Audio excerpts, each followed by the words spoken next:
pandemic.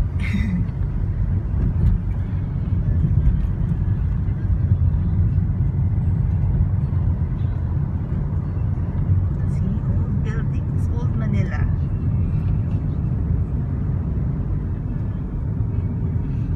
Noong 70s, ito ang puntahan para mamili.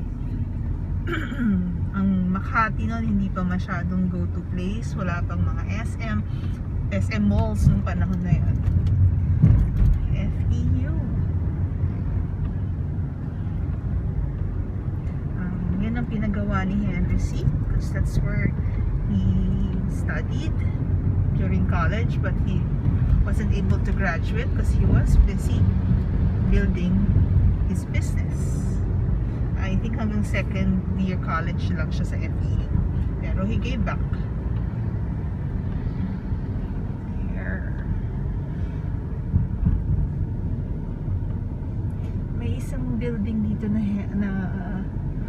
Villa Vicencio building, I think, na nabili na at gagawing condo. I don't know on that one. Wala na. Wala na si Villa Vicencio, if I'm not mistaken. That's the name of this building. Sorry, Villonco pala. Villonco building. And we're passing by Quiapo Church. In 800 meters, keep left. This is the home of the Black Nazarene. And the Black Nazarene is a 17th century. Oh, there you go. Liwasang Bonifacio. May bagong ano to na. We're passing through Quezon Bridge. Bagong linis na Quezon Bridge.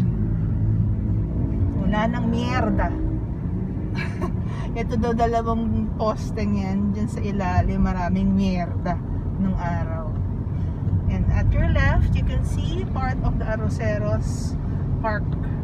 That's the last lung of the city. In 200 meters, keep left. You can see the Metropolitan Theater, the Met. Destroyed yan during the World War II. 1945 Battle of Manila. Ngayon nire-rehabilitate, thank God. And this is part of the hidden garden na binibida sa akin ng friends ko kasi mahilig ako sa plants. Na hindi ako makakalakad dyan. Kasi we don't know where to park. Sorry, I wasn't able to take a shot of the Liwasang Bonifacio kasi mas concerned ako to sa hidden garden. Okay, passing through Manila. Ginagawa na yung tower ng Manila City Hall. Passing through Intramuros, you can see Lyceum. Yung golf course dyan is one of the oldest golf courses in the Philippines, and that used to be a moat protecting the walled city. Okay. There. Sorry. That's the city hall.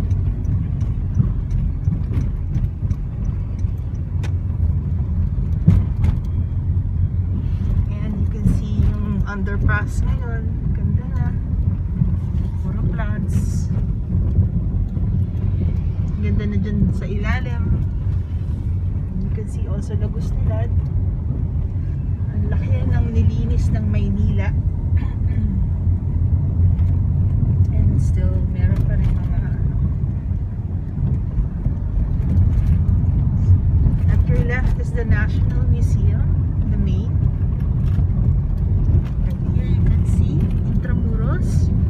And you can see a sculpture of Gumbursa, three martyr priests. They were buried in Paco Park.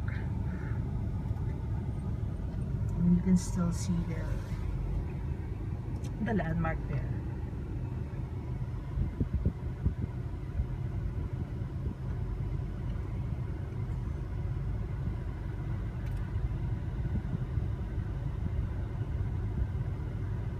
Just waiting for the traffic light to go green. Go around. I think this is Padre Burgos, no? Padre Burgos Street. It's green.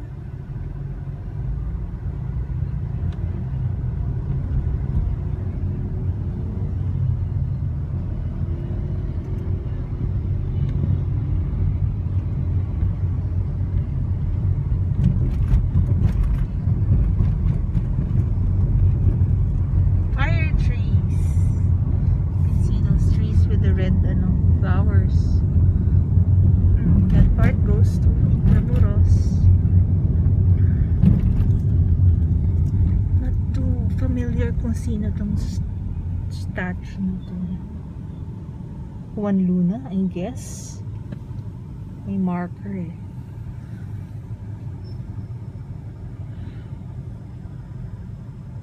Wala na masyadong dumi actually. Sana ma-maintain kasi ang linis na ng Maynila eh.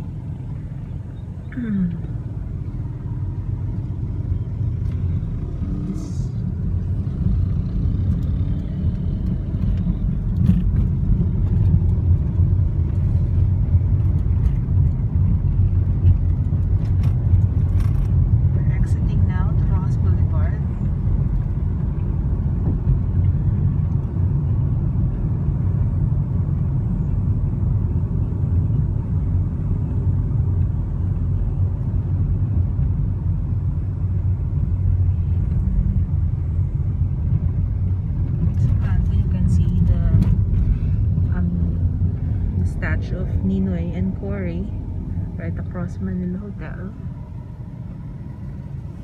Okay. So waiting for the traffic light to go green.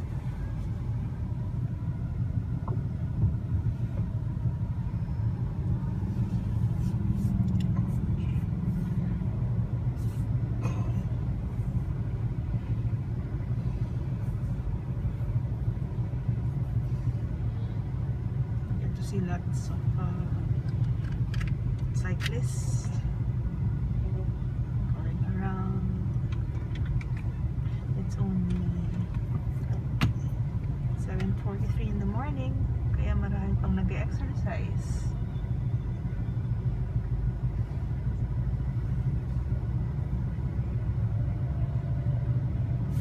It's green.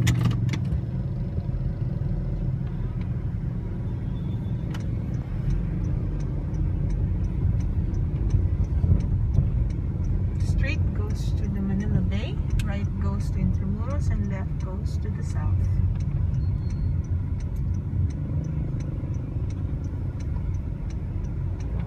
We're going to pass kilometer 0 dito. Oops, pinaril si Jose Rizal. Ito pinatay si Jose Rizal. And you see Rizal's monument and the 7 million peso flag pole. Okay. Sarado ang Rizal Park. Kaya sa labas na ng mga bumibisita.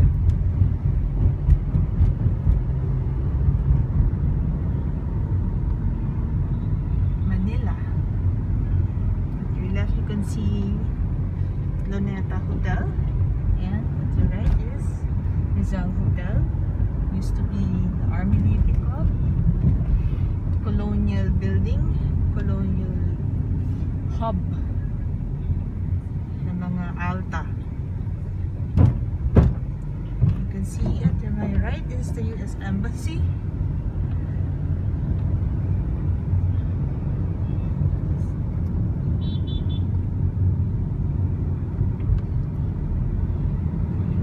Cyclists. And next to the US Embassy is the controversial Dolomite Sands, or sabi nila it will be named as Manila Bay Sands. Yan siya. When you go up the overpass, you can get a glimpse of the Dolomite Sands there. Okay. Nagawa ang Manila Bay. Uneven ang area dito kasi reclamation area itong part na to. Ang shoreline noon itong dyan, hanggang dyan lang ang shoreline noon. Ito dagat na to nung araw.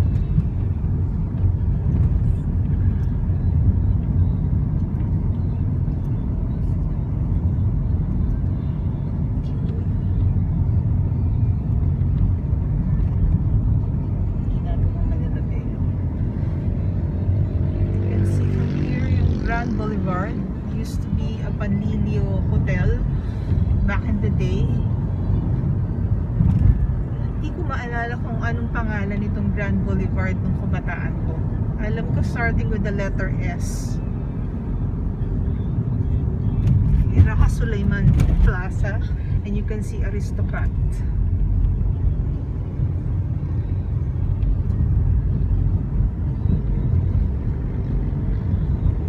Manila Bay.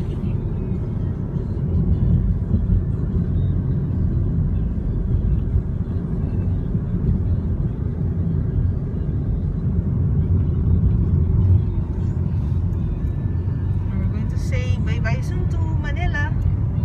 Pasay na kasi pagdating sa may CCP. Carino Avenue.